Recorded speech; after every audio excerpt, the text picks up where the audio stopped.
नमस्कार। वाङ्मय के इस पेज से आप सभी का स्वागत और अभिनंदन। जैसा कि हम एक विपद से गुज़र रहे हैं, एक ऐसे समय से गुज़र रहे हैं जब कोरोना से, कोविड से हम सभी भयभीत हैं और एक विषम और त्रासदी जो है हर एक के जीवन में वहाँ पर आई हुई है।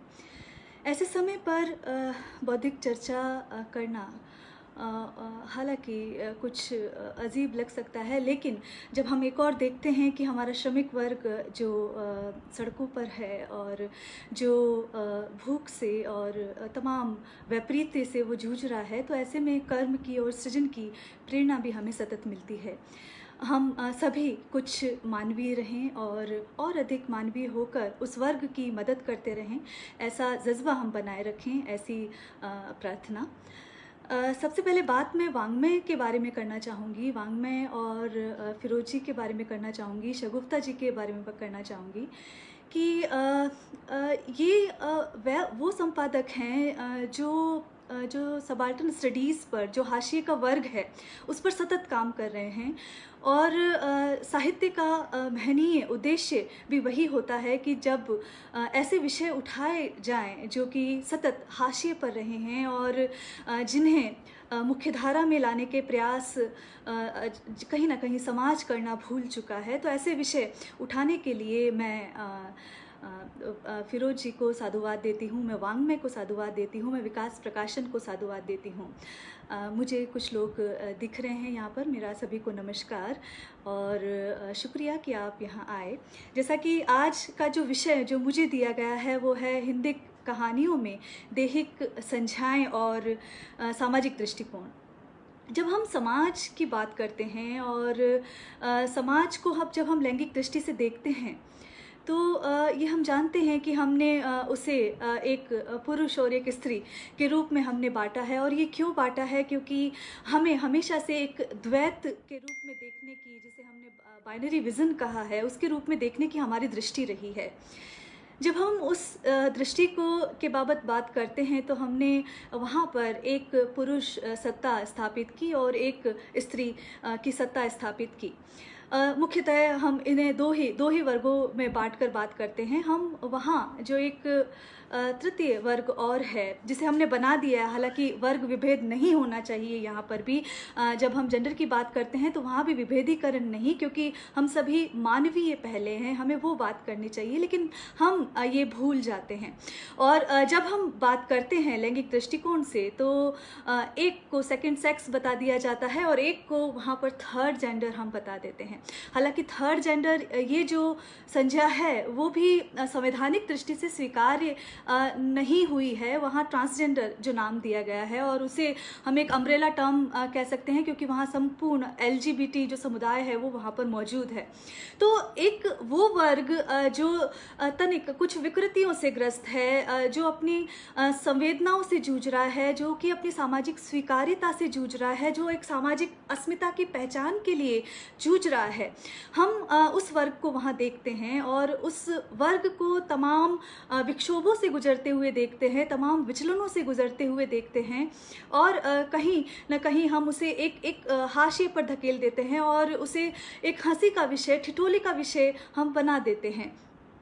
हम जब से हमने इस वर्ग को देखा है, एक सामान्य रूप से, जब हम बौद्धिक रूप से इतने समृद्ध नहीं हुए, या जो समाज का जो आईना है वहाँ जब हम देखते हैं, तो कुछ तीज त्योहारों पर उनकी उपस्थिति वहाँ पर देखते हैं हम। किन्हीं जो वैवाहिक आयोजन है या कोई शुभ कार्य जहाँ है, जहाँ कुछ नेग चाहिए होता है, या जहाँ पर हम हमारे शुभ की कामना करते हैं, शुभत्व की कामना करते हैं, वहाँ हम उस वर्ग को बीच में लेकर आते हैं। वहीं हमें उसके पहल दर्शन होते हैं, और शायद हम तब भी उससे मुंह मोड़ लेना चाहते हैं, तब भी हम उससे भाग जाना चाहते हैं। लेकिन क्या आपने कभी सोचा है कि ऐसा कोई बच्चा जिस घर में जन्म लेता है, उस परिवार की क्या स्थिति होती है, और उस परिवार की स्थिति के लिए कौन जिम्मेदारी ले सकता है? क्या स्वयं परिवार इसके लिए उत्तरदायी है, या उसके इर्द गिर्द रहने वाला वो समाज जो ये बात तय करता है कि एक जो बालक है उसको या तो जन्मना पुरुष होना चाहिए या स्त्री? इन सभी प्रश्नों को टटोलने से पहले हमें हमारे इतिहास में झांकना होगा।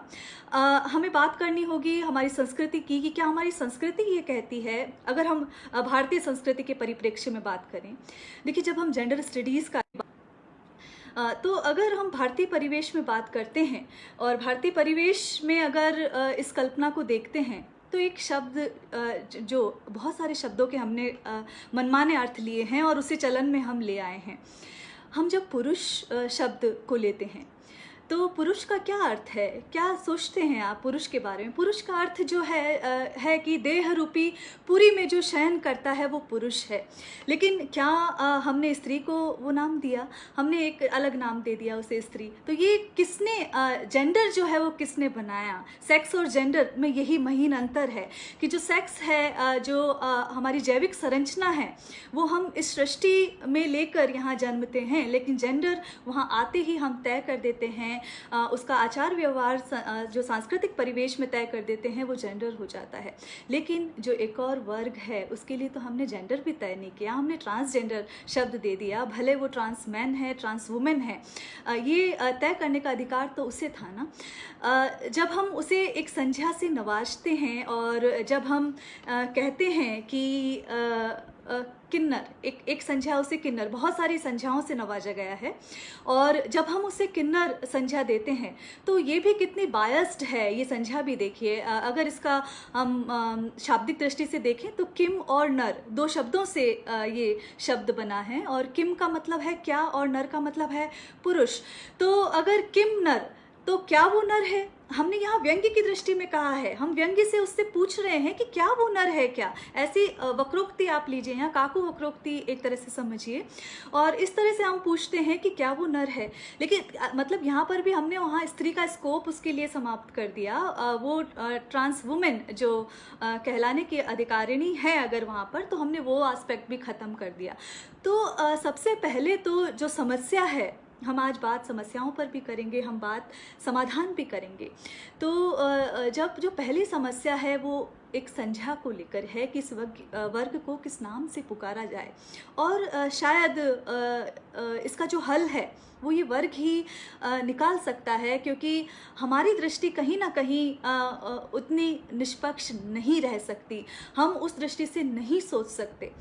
देखिए जब हम बात करते हैं साहित्य में इन विषयों की, और उससे पहले हमने संस्कृति की बात की, लेकिन एक और बात यहाँ पर हमें जाननी पड़ेगी कि जब अगर संस्कृति में इतनी अच्छी चीज़ें थी, हमने पुरुष जैसे शब्द की इस तरह से व्याख्या की, और वहीं पर हमने व्याख्या अर्धनारीश्वर की हमने की है। हम शिव को देखते हैं और जो इस वर्ग का बहुत बड़ा प्रतीक है, अर्धनारीश्वर के रूप में वहाँ पर स्त्री और पुरुष की संकल्पना वहाँ पर गड़ी है, और वहाँ हम कहते हैं कि जो पुरुष है और स्त्री के समागम से एक शिव की वहाँ संकल्पना है कि जो शिव है वो अकर्ता है, और अकर्ता भाव से वो सृष्टि में रमे रहते हैं, और जो उनकी अर्धांगिनी है, जो शक्ति, वो उसको संकल्पबद्ध होकर कार्य को पूर्ण करती है। लेकिन यहाँ भी दो परिप्रेक्ष्य आते हैं। एक परिप्रेक्ष्य उन्हें समरसता के रूप में देखता है, और एक परिप्रेक्ष्य वहाँ पर उनमें दो आधी आधी सत्ताएं देखता है। तो ये दोनों, ये अलग अलग दृष्टियाँ हैं, उसके आलोक में हमें ये चीज़ें देखनी पड़ेगी। दूसरी बात अगर हम देखें तो क्यों, ये भी एक बात यहाँ पर मैं उल्लेख करना चाहूँगी कि शिव क्यों आखिर, चाहे वो सेकंड सेक्स की बात कर लें, चाहे हम स्त्री की बात कर लें, या फिर ये जो तीसरा वर्ग है जिसे हमने बना दिया है, ये हम ही हैं दरअसल। तो ये जो वर्ग है, इन्हें आखिर शिव क्यों प्रिय है? तो शिव वहाँ पर शायद इसलिए प्रिय हैं क्योंकि वो शक्ति के साथ विराजते हैं। उनके कहीं चरण कमलों में लक्ष्मी नहीं बैठी है क्षीर सागर में, वो स्त्री को एक बराबर का अधिकार देते हैं, और वहाँ ये कहा जा सकता है कि वो तमाम जो वर्ग है उसे एक साथ लेकर चलते हैं। इसीलिए जो शिव है वो इन दोनों वर्गों के प्रिय है, ऐसा कहा जा सकता है। बात हम थर्ड जेंडर की करते हैं। हालांकि मैं बिल्कुल खिलाफ हूँ इस तरह से विभाजन के कि आप स्त्री पुरुष और हम थर्ड जेंडर में इस तरह से विभाजित करते हैं। देखिए थर्ड जेंडर जो जो टर्म है, अगर हम इसकी बात करें, हमने किन्नर की बात की, किम नर, क्या वो नर है। इसी तरह एक शब्द है जो अब गलत प्रचलित है, हिजरा जो शब्द है, अगर उसको लिया जाए तो वो हम जानते हैं, हम पहले के व्याख्यानों में ये सुन चुके हैं कि हिज्र शब्द से बना है और जो घर से त्यक्त है, जिसने घर छोड़ दिया है, वो हिजरा है। तो इसी तरह अगर हम और देखें तो खुसरा इस शब्द के लिए प्रयुक्त है, ख्वाजा सरा इस के लिए प्रयुक्त है। और एक और शब्द जिसको सूरज बड़तिया, जहाँ कबीरन कहते हैं, उसका कबरिन, इस तरह का जो शब्द है वो भी वहाँ जो तनिक स्वरों का जो उलटफेर अगर आप देखें किस तरह से हो जाता है और उस तरह किस तरह शब्द हम गढ़ लेते हैं। तो इस तरह के अनेक शब्द प्रचलित है, लेकिन क्या ये वर्ग जो क्या मुख्यधारा में आ पाया है? मुख्यधारा में तो आने का सवाल ही नहीं है। खैर, क्या ये तमाम अपने हकूक़, जो इसके हक है, वो उसे ले पाया है? ये एक बड़ा विषय है और एक बड़ा विमर्श का विषय है। जब हम साहित्य में विमर्शों की बात करते हैं तो ये विमर्श आखिर टर्म क्या है? देखिए, मैं यहाँ पर शोधार्थियों की दृष्टि से अधिक बात कर रही हूँ, मुझे पता है आप सभी लोग इन चीज़ों को जानते हैं। लेकिन जब हम विमर्श की बात करते हैं तो विमर्श का तात्पर्य क्या है? विमर्श का मतलब है चिंतन करना, किसी पक्ष पर गंभीर चिंतन या चर्चा करना। क्या इतना भर चिंतन का तात्पर्य है, विमर्श का तात्पर्य है? मेरा मानना है ऐसा नहीं। जब हम जेंडर स्टडीज़ की बात करते हैं ख़ास तौर पर, या हम सबाल्टर्न स्टडीज़ की बात करते हैं, हम किसी भी वंचित वर्ग की बात करते हैं, तो जहाँ जो वंचना का विषय है वो विमर्श है। जहाँ वंचना पर बात की जा रही है वो विमर्श है, हमें ये देखना चाहिए। जब हम स्त्री विमर्श पर बात कर रहे हैं तो एक स्त्री की दृष्टि से जब बात की जाए तो वो स्त्री विमर्श कहलाएगा। जब हम दलित विमर्श की बात कर रहे हैं तो जब दलित की दृष्टि से बात की जाए तो वो दलित विमर्श कहलाएगा। इसी तरह जब हम आदिवासी दृष्टिकोण से बात कर रहे हैं तो हमें उसकी भाषा, उसकी सांस्कृतिक पहचान, उसका सामाजिक दृष्टिकोण, हमें सारी शब्दावली, सारे विषय, सारा परिप्रेक्ष्य वहाँ से उठाना पड़ेगा। हम हमारी दृष्टि से उन विषयों का अध्ययन, अध्यापन या उसकी आलोचना, ये खैर आगे की बात है, ये सारे नहीं कर सकते। हम एक गड़ी घड़ाई जो साहित्य की परिभाषा है, आलोचना की परिभाषा है, या विभिन्न विधाओं के सृजन की जो परिभाषा है, उन के आलोक में इन चीज़ों को नहीं देख सकते। जब हम इन चीज़ों और किन्नर विमर्श की जब बात करते हैं तो जब हमने थर्ड जेंडर के आलोक में उसकी समस्याओं को हमने समाज सापेक्ष देखा, उसकी भाषा के माध्यम से हमने देखा, उसका जो सामाजिक दृष्टिकोण है उसके माध्यम से हमने जब विषयों को देखा, तो वहाँ पर हमने किन्नर विमर्श हम साहित्य में लेकर आए। देखिए, जब हम किन्नर विमर्श या ये सारे विमर्शों की बात करते हैं तो ये अभी हाल में कुछ रचनाएं हमें एकाएक देखने को मिलती है, और ये एक शोध का विषय हो सकता है कि कब और कहाँ, किन किन विधाओं में, कहाँ पर ये विमर्श आखिर, या ये विषय जहाँ पर आया है। विमर्श तो बाद की बात होती है, पहले विषय आ जाए वही बहुत महत्वपूर्ण होता है।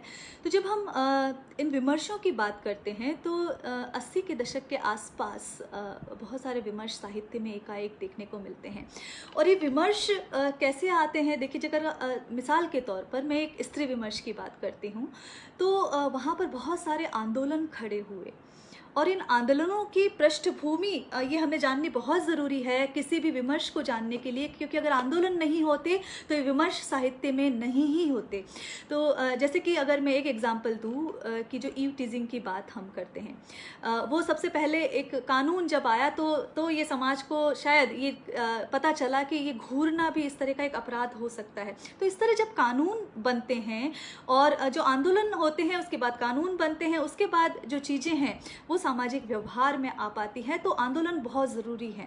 जो सामाजिक आंदोलन उठाते हैं, जो एक्टिविस्ट हैं, जो कार्यकर्ता हैं, जो इन बातों को उठाते हैं, वो सबसे महत्वपूर्ण है। उसके बाद जो परिवेश निर्मित होता है, वो घटनाएं साहित्य में आ पाती हैं।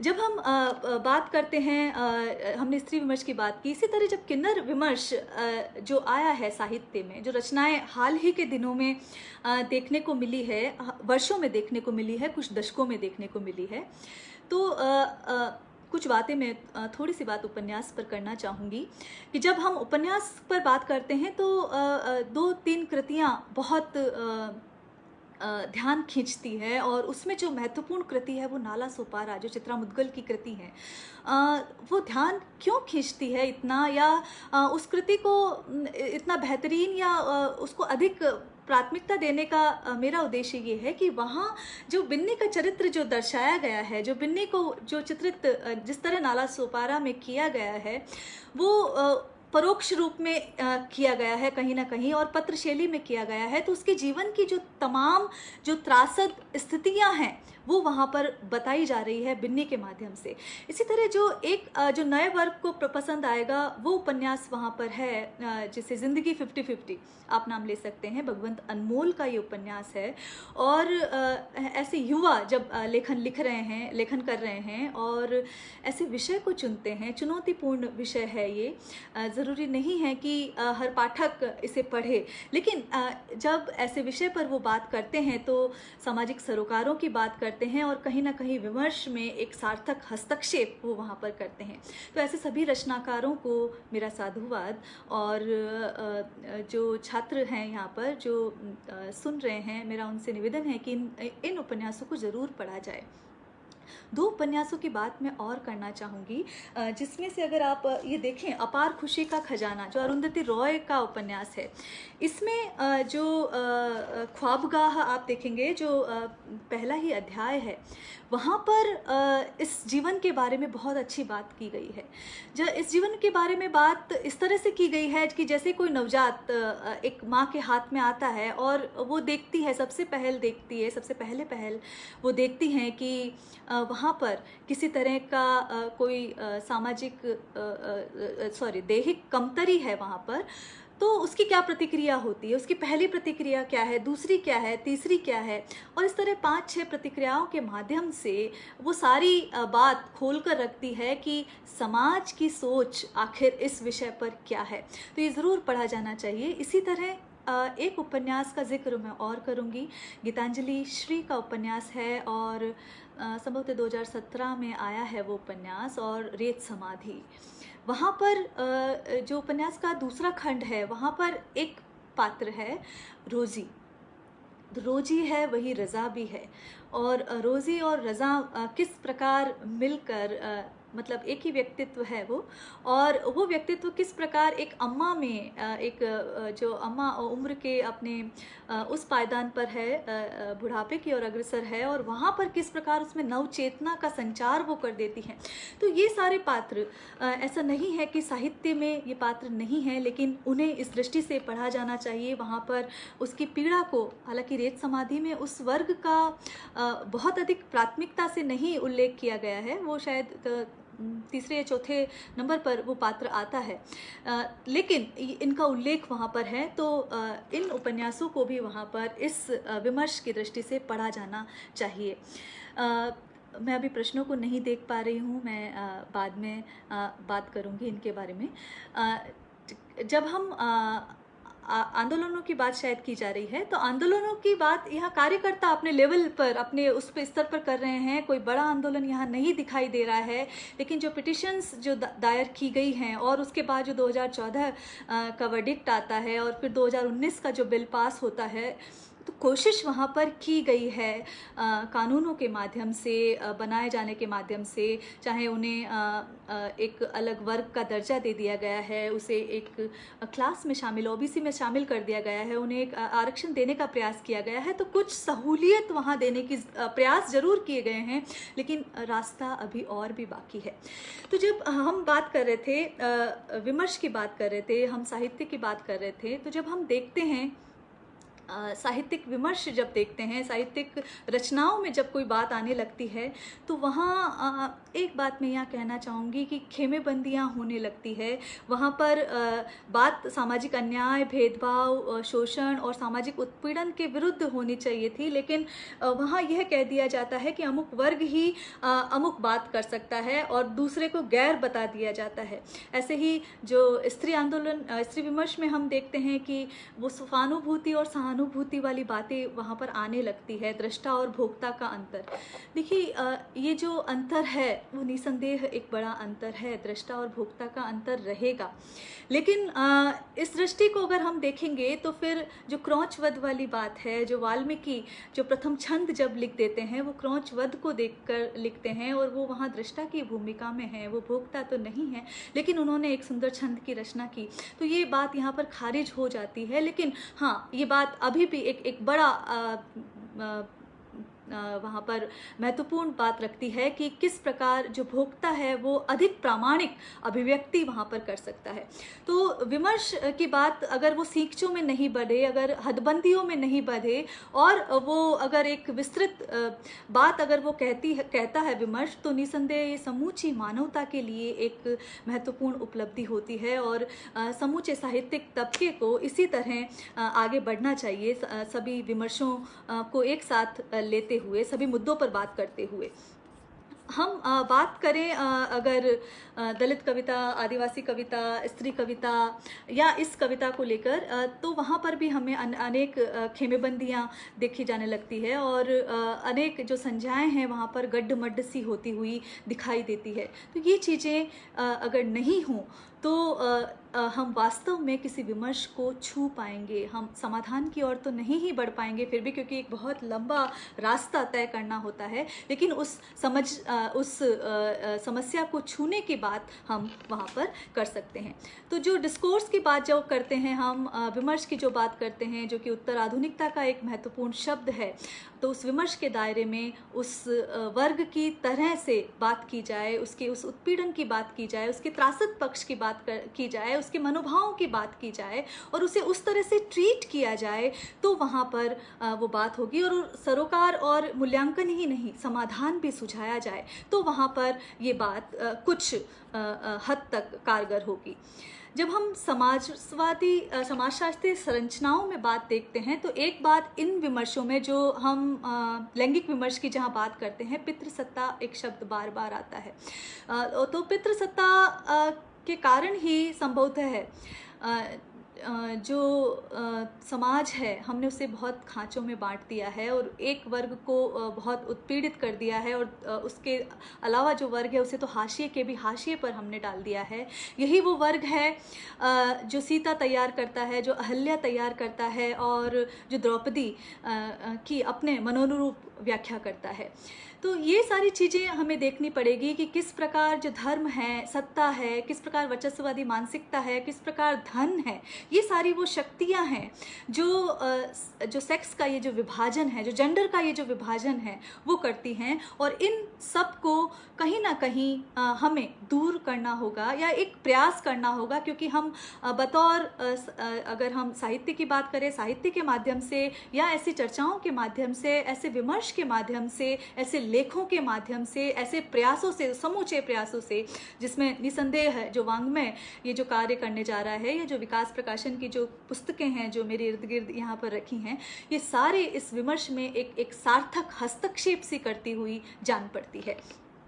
मैं कहानियों पर बात करूँगी, लेकिन कुछ बातें अगर हम एक और बात इस पर करें हम थर्ड जेंडर के संदर्भ में, तो the national joint committees on learning disabilities 1994 के अनुसार जो इंद्रिय जन्य शारीरिक विशिष्टता जो डिसेबिलिटीज़ में है शामिल किया गया है। तो जो हम विशेष अध्ययन करते हैं उन बालकों से जो जन्मांध है या किसी न किसी तरह से शारीरिक रूप से कमतर हैं, उसमें ये अध्ययन भी शामिल है जेंडर स्टडीज़ में। और जब डिसेबिलिटीज़ वाला अध्ययन करते हैं तो वहाँ पर ये चीज़ें भी शामिल हैं। तो दोनों जो विषय हैं उनको कहीं ना कहीं साथ रखकर वहाँ देखा जाना चाहिए, क्योंकि यहाँ जो है एक गहरे संवेगात्मक विक्षोभ से ये जो तीसरा वर्ग है ये जन्म से आजीवन भोगता रहता है। वो अगर बाहर निकलता है या निकलती है, वो किसी से बात जब करता है, तो ये सारी चीज़ें उसके लिए हर क्षण साथ रहती है। हम हालांकि ये कह सकते हैं कि एक दृष्टि ये कह सकती है कि शायद वो इतना अधिक भोगता है कि ये चीज़ें उसके लिए सामान्य हो जाए, लेकिन ये कहना बहुत आसान है। और इन चीज़ों को रोज़ लगभग भोगना, रोज़ लगभग देखना किसी सज़ा से कम नहीं है। और हेड्स ऑफ, उनको सलाम जो ये जीवन जी रहे हैं। और इनमें से कुछ लोग तो काबिल मिसाल हैं जो इतनी खूबसूरती से ये जीवन यापन कर रहे हैं। तो यहाँ पर जब हम कहानियों की जब हम बात करें, तो कहानियों में बात करने से पहले हमें वैश्विक परिदृश्य में कुछ चीज़ें देखने पड़ेगी। हमने भारतीय परिप्रेक्ष्य में बात की, अर्धनारीश्वर की कल्पना है, वहाँ पुरुष जो है उसकी बात की गई है। या फिर जो किन्नर का शब्द, वहाँ किन्नर शब्द का अर्थ अगर देखा जाए तो वहाँ पर एक ऐसे मनुष्य से लिया गया है जिसका जो पुराणों में जो व्याख्या है कि जिसका धड़ जो है वो अश्व का है, और जो मस्तक है जो वो वहाँ पर अश्व का है, और जो धड़ है उसका मनुष्य का है, ऐसी व्याख्याएं मिलती है। लेकिन जनजातीय संदर्भ में भी एक वहाँ पर बात मिलती है कि किन्नर जो है हिमाचल की एक जाति विशेष को भी किन्नर कहा जाता है। उस संदर्भ में भी हमें ये बात मिलती है। जब हम बौद्ध धर्म की बात करते हैं तो वहाँ पर भी एक जो आधा मनुज और आधा जो पशु, वैसे शरीर के एक शब्द वहाँ पर भी मिलता है। तो ये सारी व्याख्याएं हैं। लेकिन जब हम वैश्विक परिप्रेक्ष्य में देखते हैं तो ड्रैग क्वीन एक शब्द जो है 1850 से 1860 के आसपास वहाँ पर मिलता है। और ड्रैग क्वीन वे पात्र थे जो रंगमंच पर स्त्री जो पहनावा है उसके साथ वो वहाँ पदार्पित होते थे। तो ड्रैग क्वीन यहाँ पर मिलते हैं, ड्रैग क्वीन की व्याख्या यहाँ पर मिलती है। दो शब्द और मिलते हैं, थर्ड नेचर जिसे गोटे लेकर आते हैं, और हर्षफील्ड वहाँ पर थर्ड सेक्स लेकर आते हैं। तो ये दोनों शब्द भी इन्हीं संज्ञाओं से मिलते हैं। बटलर की अगर हम बात करें तो बटलर कहती हैं जेंडर परफॉर्मेटिविटी की बात करती हैं, और वो ये बात कहती है, मैं उनका ये जो वाक्य है वो उद्धृत करना चाहूँगी, दैट बीइंग बोर्न मेल और female does not determine behaviour, instead people learn to behave in particular ways to fit into society. कि लोगों को समाज में किस तरह से वो आते हैं उस तरह से देखा जाना चाहिए, उनके अंतश्चेतना के हिसाब से देखा जाना चाहिए, न कि तय मापदंडों के हिसाब से। ये बटलर वहाँ पर ये बात लेकर आती है। तो ये सारी चीज़ें हैं जो हम वैश्विक परिदृश्य में देखते हैं और वहाँ पर हम भारतीय परिदृश्य में देखते हैं। जब ये बातें करते हैं तो जेंडर गैप एक बहुत बड़ी चीज़ आती है, जहाँ पर हमने इन अलग अलग जो वर्गों के लिए अलग अलग जो मानक हैं वो स्थापित कर दिए हैं। ये सारी चीज़ें वहाँ पर आती हैं। जब हम कहानियों को देखते हैं तो हमें कुछ चीज़ें देखनी पड़ेगी इस वर्ग के लिए। अलग अलग संज्ञाएं यहाँ पर हैं, कुछ मेडिकल टर्म्स हैं वो हमें देखनी पड़ेगी। देखिए इनमें जब हम देखें हार्मोनल और मनोवैज्ञानिक स्तर पर, तो एक टर्म आती है MSM, एक आती है MTF और एक आती है FTM। ये जो संज्ञाएं हैं इनमें से जो दो अन्य हैं, जो दूसरी और तीसरी, जिसमें हमें MTF और FTM कहते हैं, वो महत्वपूर्ण हैं और समाज में ये चीज़ें ज़्यादा दिखाई देती है।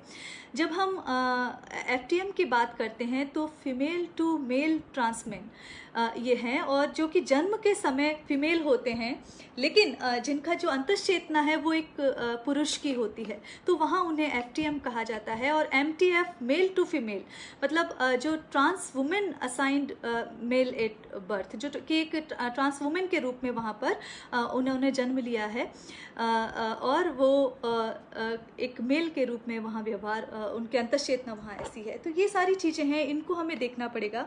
एक और बात, जो वास्तविक जिन्हें कहा जाता है कि जो इस प्रजाति से आते हैं, जिनमें बहुत अधिक शारीरिक विकृतियाँ मिलती हैं, या जो ये वर्ग से ताल्लुक़ रखते हैं, वो 1 या 2% ही हैं इस समाज में, अगर हम देखा जाए तो। बाकी अगर देखा जाए लैंगिक विकृतियों और हार्मोनल इम्बैलेंस की तरह ये चीज़ें ज़्यादा दिखाई देती हैं। एक इनमें वर्ग, एक कोठी वर्ग भी कहलाता है। जो बिल्कुल फिट है लैंगिक दृष्टि से भी, जननांगों की दृष्टि से भी वहाँ फिट है, लेकिन वो केवल और केवल स्त्री की तरह आचरण करने या वो अपनी आजीविका के लिए इस और उन्मुख हो जाते हैं, तो ये भी एक बड़ी समस्या है। और इसी के तहत इन्हीं चीज़ों के चलते और कहीं ना कहीं स्त्री देह को अपने भीतर अनुभूत करते हुए वो सारी उन समस्याओं से भी जूझते हैं जिनसे एक स्त्री जूझती है। इसलिए एक स्त्री विमर्श की दृष्टि से भी इस किन्नर विमर्श का अध्ययन होना चाहिए, थर्ड जेंडर का अध्ययन होना चाहिए, ट्रांसजेंडर का अध्ययन होना चाहिए, क्योंकि वहाँ पर भी जो बलात्कृत मानसिकता है वो उन्हें भी कहीं ना कहीं परेशान करती है। तो ये सारी चीज़ें मैं इसलिए ये बता रही हूँ, चाहे एमएसएम की बात हमने की, चाहे एमटीएफ की बात की, या चाहे एफटीएम की बात हमने की, ये सारी चीज़ें कहानियों में कहीं ना कहीं आ रही है। एक और बात जो इन कहानियों में हम देखते हैं, तो सबसे पहले परिवार जो है किस तरह उन्हें त्याग देता है, परिवार की मानसिकता क्या है वो उनके साथ आती है, और वो जो बचपन में जो त्याज्य स्थिति है वो किस प्रकार जीवन भर उनके साथ चलती है और एक वेदना के रूप में रिश्ती रहती है। ये सारी चीज़ें भी कहानियों में आई है, नाना दृष्टियों से आई है। और अगर हम बात करें तो समाज का जो दो मुहापन है कि समाज को अपनी जो निजी भावनाएं हैं उनकी पूर्ति के लिए ये वर्ग चाहिए भी, लेकिन उसे सामाजिक स्वीकृति वो प्रदान नहीं करता। तो यहाँ पर समाज का जो दोमुहापन है वो भी सामने आता है, और उसके आलोक में भी इन कहानियों को देखना चाहिए। जब हम इन सब कहानियों को देखते हैं तो ये केवल कथाएं नहीं हैं, और जब हम आलोचना की दृष्टि से देखें तो हालांकि इसके लिए सारे जो उपकरण हैं, जो तय उपकरण हैं, काव्यशास्त्रीय उपकरण हैं, वो मुझे मोथरे साबित होते हैं, क्योंकि यहाँ पर तो सब चीज़ों का गठन, जो उपकरण हैं, आलोचना के उपकरण हैं, चाहे वो कथा तत्व को लेकर ले लें, चाहे नरेशन को लेकर ले लें, या हम चरित्र चित्रण की बात करते हैं, भाषा शैली की बात करते हैं, तो वहाँ पर उन सब को हमें इस दृष्टि से देखने की ज़रूरत होगी। तो इसलिए एक नए विमर्श की गुंजाइश, एक नए आलोचना शास्त्र लिखे जाने की गुंजाइश भी यहाँ पर सतत बनी रहती है। अभी स्त्री विमर्श के लिए ये बातें नहीं हो पाई हैं, स्त्री आलोचना के लिए ही हम तय मापदंड विकसित नहीं कर पाए हैं, तो थर्ड जेंडर की बात तो अभी बहुत बहुत मुझे लगता है कि साहित्यकारों को, आलोचकों को, समीक्षकों को एक बड़ा सफ़र तय करना पड़ेगा। मैंने बात की थी अरुंधति राय के अपार खुशी का खजाना की, और अगर समय मिला तो मैं वो अंश पढ़कर बताऊंगी, लेकिन अभी हम बात सीधे अगर कहानियों पर करें तो कहानियों में अभी फिरोज जी से जब बात हुई और उन्होंने बताया, और साथ ही पता चला कि अगर कहानियों में देखें तो एक कहानी जो है 1939 में एक कहानी सामने आती है, और वो उसके लेखक हैं बलभद्र प्रसाद दीक्षित पढ़ीस जी, जो कि आधुनिक अवधि के कवि के रूप में जाने जाते हैं। लेकिन उनकी एक कहानी है चमेली जान, वो चकल्लस में, जो चकल्लस साप्ताहिक पत्र है जिसे अमृतलाल नागर निकालते थे, उससे प्रकाशित होती है। और जब चमेली जान कहानी को आप पढ़िए, वहाँ पर कहीं भी कुछ भी आरोपित नहीं लगता है, वहाँ भाषा का खिलंदड़पन नहीं है, लेकिन उस वर्ग की जो पीड़ा है वो इतने सहज तरीके से वहाँ कही गई है कि एक चलचित्र की भांति, एक दृश्यबंध की भांति वो कहानी बहुत सारी परतों में वो उपस्थित हो जाती है। तो जब हम इस बलभद्र प्रसाद दीक्षित पढ़ीस जी की ये कहानी जब हम पढ़ते हैं तो एक बहुत सारे नए आयाम खुलते हैं, और ये पता लग जाता है कि जो प्रेमचंदोत्तर जो काल है, जिसे हम कहानी का एक तरह से वो काल भी कह सकते हैं, वहाँ पर ये कहानी पदार्पित होती हुई सी नज़र आती है। और एक तौर पे खुशी भी होती है कि समाज का वो वर्ग जो लगभग उपेक्षित है, जो त्रासद स्थितियों को झेल रहा है, उस पर कहीं ना कहीं एक बात की जा रही है। लेकिन एक दृष्टि मुझे ये भी मिलती है कि वो चकल्लस में प्रकाशित होती है। चकल्लस जो कि हास्य व्यंग का पत्र है, जो साप्ताहिक पत्र है, जो लखनऊ से निकलता है, लेकिन चकल्लस में प्रकाशित होती है। उस समय और भी महत्वपूर्ण पत्रिकाएं निकल रही थी, वहाँ पर ये चीज़ें क्यों नहीं प्रकाशित हुई, क्यों इसे एक व्यंग्य में स्थान मिला, ये एक हो सकता है ये मेरी दृष्टि रही हो, लेकिन ये एक सोचने का वहाँ पर विकल्प मुझे मिलता है कि क्यों चकल्लस में ही क्यों उसे स्थान दिया गया। पढ़ीस जी की ये कहानी कहानी बहुत महत्वपूर्ण है, इसे आप पढ़िए, नेट पर अवेलेबल है। भारतेंदु मिश्र जी की ने भी इसका जो निकाला है संकलन, वहाँ पर भी, उसमें भी ये कहानी मौजूद है। तो चमेली जान इस दृष्टि से एक महत्वपूर्ण कहानी है। हाँ, मेरा सभी श्रोताओं से ये आग्रह रहेगा कि ऐसी कहानियाँ जो आपके अगर जेहन में हैं, जो हाल की ना हो, लेकिन लगभग जो 40 का दशक से लेकर 70 के दशक के आसपास की अगर ऐसी कुछ कहानियाँ, क्योंकि सभी लेखकों को पूरी तरह से पढ़ना हर किसी के लिए संभव नहीं है, तो बहुत कुछ छूट जाता है। तो वो कहानियाँ अगर आपके जेहन में हैं, आपने पढ़ी है, तो उनका उल्लेख यहाँ पर ज़रूर करें, क्योंकि जो इस दिशा में काम कर रहे हैं, जो शोधार्थी हैं, उनके लिए ये चीज़ बहुत महत्वपूर्ण हो सकती है। तो मेरा आप सभी से आग्रह रहेगा। निसंदेह चमेली जान फिरोजी बहुत अच्छी कहानी है।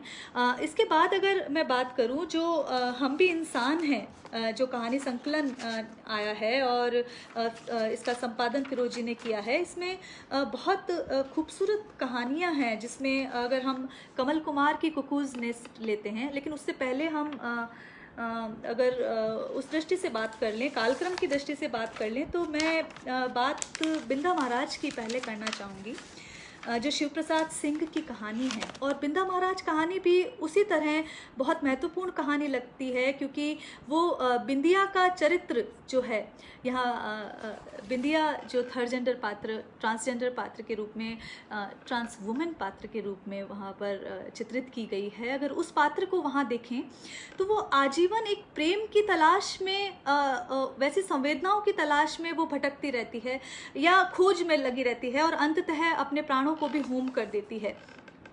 उसका अपने भतीजे से जो स्नेह होता है, और उस मुन्ना जो पात्र है, उसका बुआ कहकर पुकारना, उसके जो मन की रेती जमी है उस पर बारिश की फुहार सा उसे प्रतीत होता है, लेकिन कहानी में उस मुन्ना की मृत्यु दिखाते हैं और उसका कलंक कहीं ना कहीं उस बिंदिया पर दिखाते हैं। तो अंततः वो फिर टूट जाती है, और इस प्रकार एक तरह से समाज का दंश भोगती हुई अंततः काल कवलित वो हो जाती है। तो ये कहानी जो अंत इसका मार्मिक है, जो व्यष्टि से समष्टि के स्तर पर उजागर होता हुआ हमें दिखाई देता है। तो ये चीज़ें देख सकते हैं। अगर इसी का एक अगला भाग मैं कहूँ, बिंदा महाराज का जो अगला भाग है, बिंदा महाराज शिव प्रसाद सिंह जी की कहानी है, इसका जो अगला भाग है, या जो कहानी बढ़ती हुई सी दिखाई देती है, वो है खलिक अहमद बुआ। ये पुस्तक है, इनमें ये कहानियाँ संकलित है। तो खलिक अहमद बुआ जब हम देखते हैं, राही वो बिंदिया की तरह पात्र नहीं है। वो अपनी भावों को खुलकर अभिव्यक्त करती है, और वो एक पुरुष से प्रेम करती हैं, और उसे यह कहकर मुखर रूप से अपना प्रतिरोध दर्ज करती है कि सुहाग सुहाग होता है, चाहे वे किसी हिजड़े का ही क्यों ना हो। तो ये जो बात है, ये एक प्रतिरोध है कि समाज कुछ भी कहे, लेकिन जो मेरी भावनाएं हैं वो पाक है, वो पवित्र है, वो शुचिता को लिए हुए हैं, तो वहाँ मुझे इस समाज के ठप्पे की दरकार नहीं है। ऐसी बात प्रतिरोध के रूप में, प्रतीकात्मक रूप से यहाँ खलिक अहमद बुआ कहती हैं। देखिए, हम फिर अगर बात करें तो देह और आत्मा के रूप में देखने की दृष्टि हमारी नहीं रही है। आत्मा तो जो है वो लैंगिक विभाजन से परे हैं। वहाँ शुचिता की बात, वहाँ पावित्र्य की बात, उसके संदर्भ में कहना बेमानी सा है। ना उसे साहसिक हम विशेषणों से गढ़ सकते हैं कि मर्दाना है या श्रेण है, उसे ऐसा नहीं गढ़ा जा सकता। तो हम ऐसा गढ़ के हम उस देह पर ही फिर से हमारी दृष्टि टिका देते हैं, और ये समाज देह सापेक्ष है, ये बात हमें बार बार मिलती है। तो बुआ को जब हम इस कहानी में देखते हैं तो कई कोणों पर ये खुलती हुई नज़र आती है, और जिन रुस्तम खां से वो जो प्रेम करती हैं, उनके प्रति समर्पित जीवन जीती हैं, और उन्हीं से जब वो देखती हैं कि वहाँ छल मिलता है, वहाँ उन्हें प्रवंचना मिलती है, तो वहाँ कहीं ना कहीं उनका जो क्रोध है, जो आक्रोश है, वो प्रतिशोध के रूप में भी वहाँ जन्म लेता है। और ये कहानी इस बिंदु पर बिंदा महाराज से आगे की कड़ी नज़र आती है, और उनको अभिव्यक्त करती हुई सी एक तरह से नज़र आती है। तो ये एक महत्वपूर्ण कहानी है। मैं दोनों संकलनों की कुछ महत्वपूर्ण कहानियों पर बात करूंगी। कहानियाँ सभी अच्छी हैं, बहुत इस विषय पर बात करती हैं, इसलिए बहुत महत्वपूर्ण हैं, लेकिन सभी पर बात करना मेरे ख्याल से शायद संभव नहीं हो पाएगा। तो हाँ, दरमियाना कहानी, बिल्कुल दरमियाना कहानी सुभाष अखिल जी की कहानी है और ये बाद में एक उपन्यास के रूप में भी आई है। और जब दरमियाना कहानी के बारे में बात करते हैं हम, तो जो सुभाष अखिल जी ये कहते हैं कि उनका ये स्वीकार्य है कि ये कहानी पहले सारिका में छपी है। तो दरमियाना कहानी अलग अलग, चाहे सोना चरित्र हो, उस अलग अलग चरित्रों के माध्यम से कहीं ना कहीं फ्रायड की उस बात को बताती है कि मनुष्य के हर कार्य के पीछे जो उसकी यौनिक इच्छाएं हैं वो वहाँ पर काम करती हैं। ये सारी चीज़ें इस कहानी में विस्तार से बताई गई है और इस तरह से ये कहानी, दरमियाना कहानी, जो इस विषय केंद्रित अगर प्रारंभिक कहानियों में रखी जाए तो ये भी एक महत्वपूर्ण कहानी मानी जाएगी। बिंदा महाराज की तरह ये दरमियाना कहानी भी बहुत महत्वपूर्ण कहानी है। सूरज बड़तिया, जो कि दलित विमर्श के अच्छे पैरोकार रहे हैं, उनकी एक कहानी है कबीरन। और जितना खूबसूरत इस कहानी का नाम है, उतने ही खूबसूरत तरीके से यहाँ पर इस कहानी में उस पात्र की बात की गई है। कबीरन कहानी जो है दो विमर्शों को एक साथ लेकर चल रही है। वह दलित विमर्श भी आ जाता है, क्योंकि ये जो पात्र है कबीरन, वो जो जिस परिवार से आती है वो दलित है। तो जो माता पिता जिस दंश को झेल रहे हैं, वो भी कई स्तरों पर यहाँ इस कहानी में उद्घाटित हुआ है। बहुत सारे वाक्य हैं, मैं उन्हें आपके समक्ष अभी नहीं रख पाऊंगी, लेकिन बहुत सारे कोणों पर ये उद्घाटित होती है। और अंततः जो भाई होता है वो इस बात को, वो कबीरन को फिर से घर लेकर आना चाहता है, उसकी पुनर्स्थापना करना चाहता है समाज में, लेकिन वो कबीरन उसे कहती है कि नहीं, ये शायद संभव नहीं हो पाएगा। तो अनेक स्तरों पर ये कहानी खुलती है और सामाजिक सांस्कृतिक परिवेश की बारीकियों के साथ बहुत उम्दा तरीके से ये कहानी चित्रित करती है। तो ये कहानी एक महत्वपूर्ण कहानी है। इसके बाद अगर हम देखें तो गली आगे मुड़ती है, सोमा भारती की एक कहानी है जिस पर बात की जानी चाहिए। यहाँ पर अगर हम देखें तो जो द्वितीयक और तृतीयक, जिस जेंडर की हम बात कर रहे हैं, सेकंड सेक्स की बात कर रहे हैं और थर्ड जेंडर की जो बात कर रहे हैं, तो दोनों ही जो पात्र हैं इसके, वो एक स्त्री पात्र है और एक जो ट्रांसजेंडर पात्र है, जिसने जो कि दरअसल ट्रांस मेल है, लेकिन वो इस अभिशप्तता से मुक्त नहीं हो पाता और इस एक नागपाश में जकड़ा रहता है। वहीं पर जो स्त्री पात्र है वो बचपन में बहुत सारी चीज़ें भोग चुकी है, समाज की बलात्कृत मानसिकता से उसका परिचय हो चुका है। तो इस तरह जो दो पात्र हैं वो कहीं ना कहीं नागपाश में जकड़े हुए से नजर आते हैं और इन नागपाश का जिक्र कहानी में अनेक स्तरों पर किया गया है। और अंततः वो किस प्रकार जो नील के मन में ये जो नागपाश है वो सुरसा सा बढ़ता ही जाता है, इसका कहानी में दिखाया गया है। मिराज अहमद जी की एक कहानी है मेमुना, मोमिना और मेनू। यहाँ पर 3 ट्रांसजेंडर पात्र हैं और किस प्रकार ये अपनी ही एक बड़ी बहन के बच्चे को, जिसे समाज द्वारा इसलिए त्याग दिया जाता है क्योंकि वो बच्चा नहीं पैदा कर पा रही है, प्रजनक की भूमिका में नहीं है। देखिए, स्त्री होने का दंश यहाँ पर भी इस कहानी में आया है कि उनकी बड़ी बहन जो है उस ससुराल द्वारा त्याग दी गई है क्योंकि बच्चा नहीं हो पा रहा है, और शायद उसे भी उनके ये जो मेमुना, मोमिना और मेनू की तरह ही उन्हें समझा जा रहा है, इस तरह वो उन्हें त्याग दिया जाता है। तो ये जो त्याग दिया जाता है और उसके बाद उस बच्चे की जो परवरिश की जाती है, और अंततः वो बच्चा भी कहीं ना कहीं समाज के डर से ये एक्सेप्टेंस नहीं कर पाता है कि जो मेरे पालक हैं वो किस वर्ग से हैं। तो वहाँ पर एक फांक फिर से कहानी में दिखाई देती है और कहानी में बहुत सारे स्तर हैं। माता पिता का देहांत दिखाया गया है, स्त्री की प्रजनक भूमिका को सर्वोपरि बताया गया है कि स्त्री प्रजनक की भूमिका में है, और अगर एक वो पुरुष को गढ़ती है, पुरुष को सामने लेकर आती है, तो वहाँ उसका सम्मान है।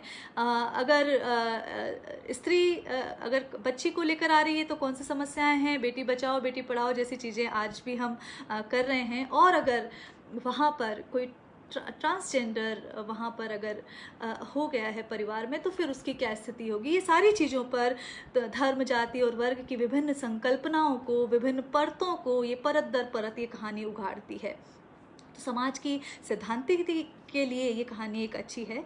बीच के लोग कहानी जो शायद सलाम बिन रजाक जी की है, ये कहानी भी बीच के लोग, जो अगर हम संज्ञा दें तो ये प्रशासन का मखौल उड़ाती हुई नज़र आती है कि जो प्रशासन बहुत सारी समस्याओं को सुलझाने में या फिर स्त्री को अपने हक दिलाने में या किसी की अस्मिता की रक्षा करने में जो समर्थ नहीं है, विभिन्न मुद्दों को सहेजने में समर्थ नहीं है, तो वहाँ पर हम लोग ही, बीच के लोग जो हैं, हम लोग तुमसे ज़्यादा महत्वपूर्ण हैं।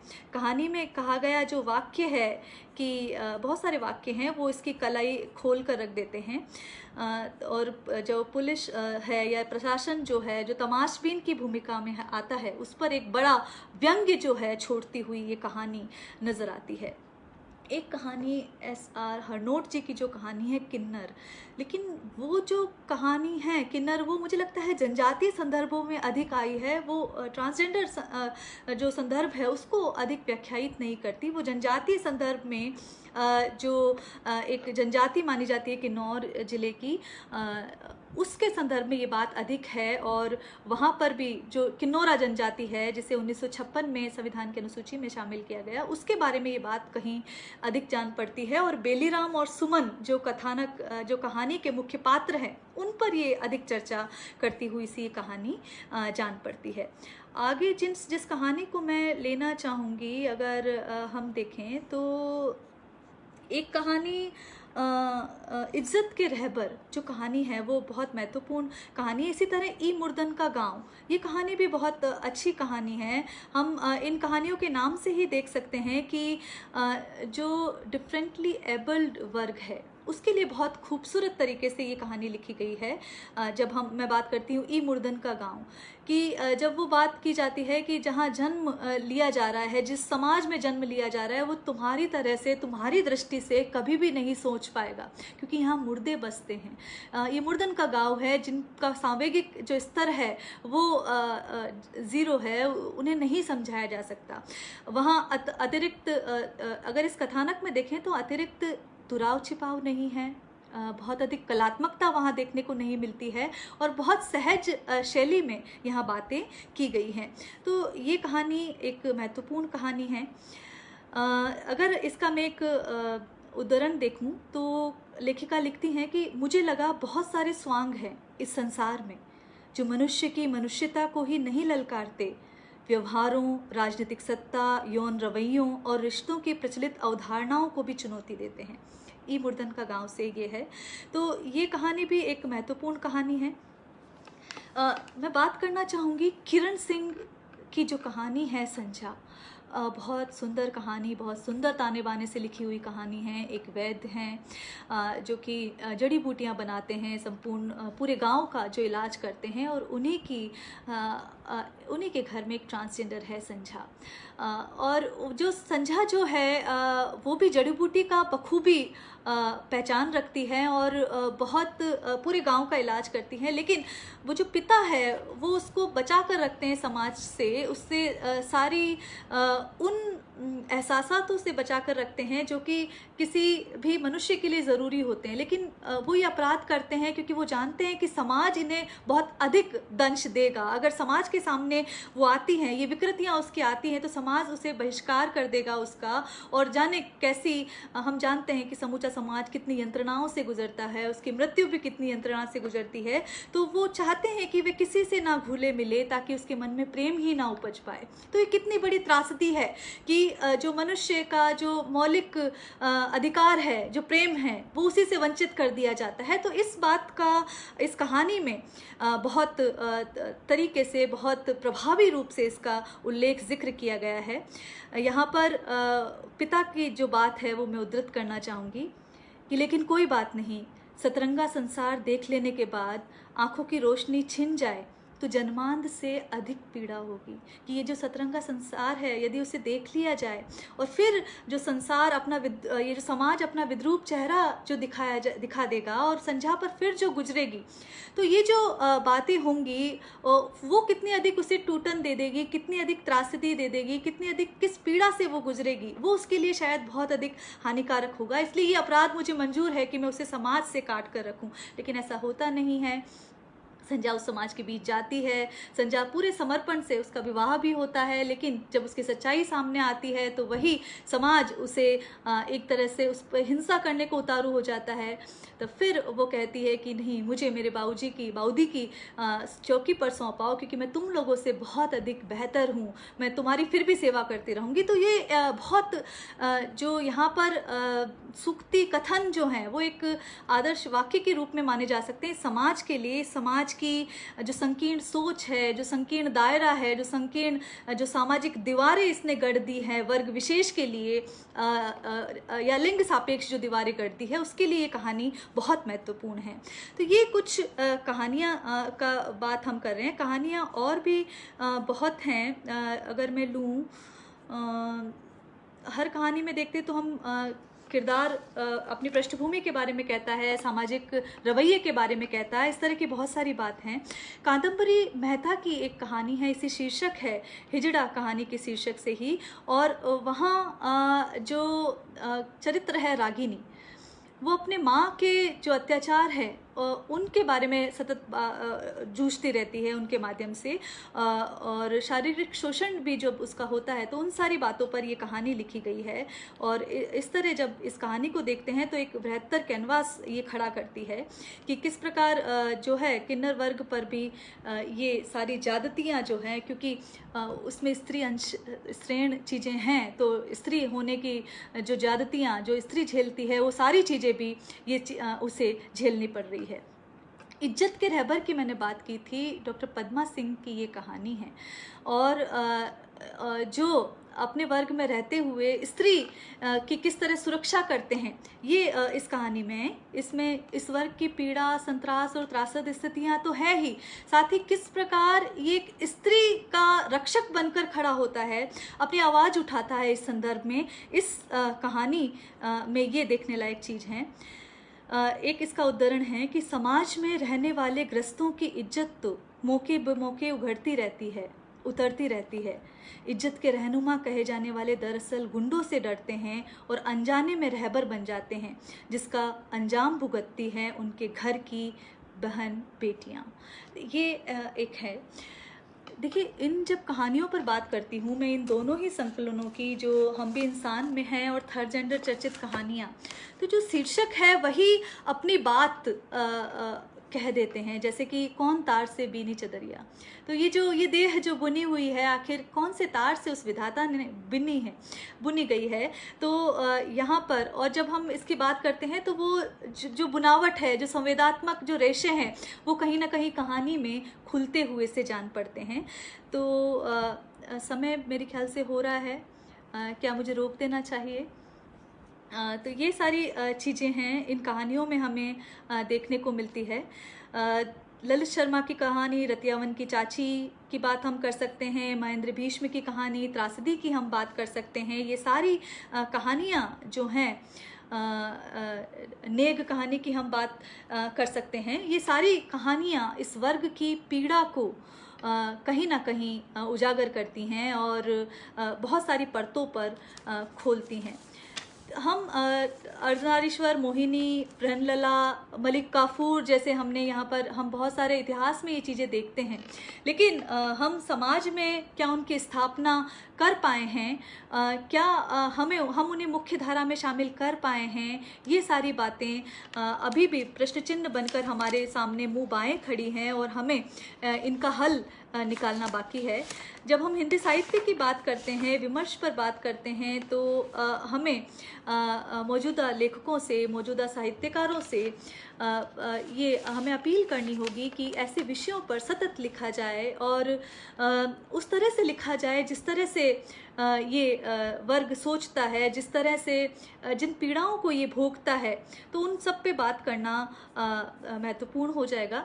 एक कहानी नेग कहानी की मैं चर्चा यहाँ पर करना चाहूँगी। जो नेग कहानी है उसमें जब हम बात करते हैं कि बेटी बचाओ बेटी पढ़ाओ वाली जो बात करते हैं, तो वहाँ पर घर में एक बेटी जन्म लेती है और उसके लिए वो नेक मांगने वो ये सुनकर पहुँच जाते हैं कि बच्चा जन्म लिया है।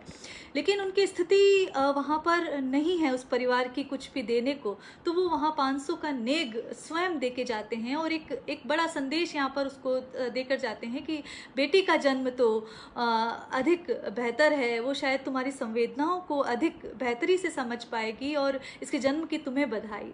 तो ये कहानी कहीं ना कहीं इस बात पर भी करती है कि ये बहुत हठी होता है ये वर्ग, या धनलोलुप होता है, कई बातें इस तरह की भी आती है, लेकिन ऐसा नहीं है। ये शायद अधिक मानवीय है और इनमें बहुत सारी चीज़ें जो मनुष्य मानवीयता का जो अतिरेक लिए हुए उपस्थित होती है और जो हमारे बीच के ही ये जो लोग हैं, इन्हें अलग करके नहीं देखा जा सकता, इन्हें मानवीयता के खांचों में ही हमें देखना पड़ेगा, देखना चाहिए, वो उसकी बात करती है।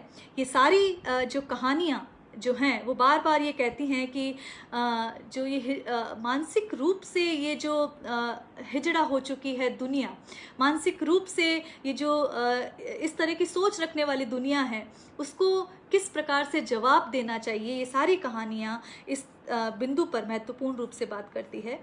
तो अगर हम इन सब कहानियों को देखते हैं तो इस स्त्री के रूप में जो संघर्ष है वो सामने आता है, जो स्त्रीण प्रवृत्तियों के कारण जो थर्ड जेंडर को कौन कौन से संघर्ष झेलने पड़ते हैं वो चीज़ें सामने आती हैं, और जो जन्म से जो बहिष्कृत मानसिकता झेलते हैं वो समाज की, वो सारी चीज़ें सामने आती है।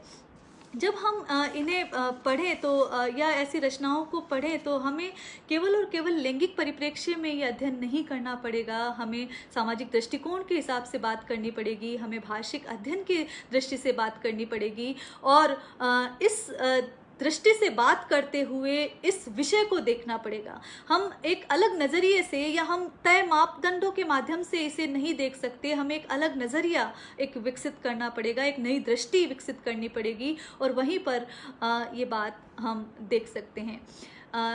मेरे इर्द गिर्द भी कुछ ऐसे लोग हैं, एक मेरी विद्यार्थी है और शायद वो इस मंच पर आए, लेकिन यहाँ पर जो उसका एक स्टेटस है सीधा कि I am transparently trans woman, तो देखिए कितना अधिक प्रतिरोध का सामना यहाँ पर करना पड़ रहा है, जो लगभग रोज उनकी नियति है। तो इस तरह की जब ये जो चीज़ें जब जिन चीज़ों से गुजरती हैं, तो हमें कहीं ना कहीं इन चीज़ों को, उनकी जो समस्याएं हैं उनको कम करने का प्रयास समाज को यहाँ पर करना पड़ेगा, और समाज को उस तरीके से आगे आना पड़ेगा। निसंदेह सरकार प्रयास कर रही है, एक अलग उनके लिए विश्वविद्यालय भी खोला जा रहा है, लेकिन मुझे नहीं लगता कि समाज से काट कर उनको रखा जाना चाहिए। समाज में वो दृष्टि विकसित की जानी चाहिए कि एक मानव के रूप में उसे स्वीकार करे, और चाहे वो ट्रांस वुमेन है, ट्रांस मेल है, उसे उसी रूप में उसे स्वीकार्यता दी जाए, उसकी अस्मिता पर प्रश्न चिन्ह नहीं लगाए जाएं। वो पुरुष है या स्त्री, ये उसका व्यक्तिगत मामला है, उसका निजी मामला है, उसका जन्म सापेक्ष अधिकार है, हम उसे उससे वंचित नहीं कर सकते। और इस तरह हमें देखना होगा, ये कहानियाँ ये पड़ताल करती है, और हिंदी का जो कथा साहित्य है निसंदेह आगे और बातें करेगा। मैं अरुंधति रॉय के ही उस ख्वाबगाह से ही मैं अपनी बात ख़त्म करती हूँ, जो उन्होंने एक ऐसे बच्चे पर लिखी है कि वहाँ पर प्रतिक्रिया क्या होती है। क्या ये मुमकिन है, ये कहा जाता है कि क्या ये मुमकिन कि कोई माँ अपने बच्चे को देखकर डर जाए? जहांआरा बेगम डर गई। जहांआरा बेगम माँ है और ऐसे बच्चे को उन्होंने जन्म दिया है। उनकी पहली प्रतिक्रिया ये थी कि उन्हें अपना दिल सिकुड़ता हुआ और हड्डियां राख होती हुई लगी। ये एक पीड़ा हो सकती है माँ की, उस बच्चे के भविष्य में उसे कौन कौन से दर्द तकलीफ को सहना पड़ेगा, ये वो आशंकित है, वो भयभीत है। ये पहली प्रतिक्रिया।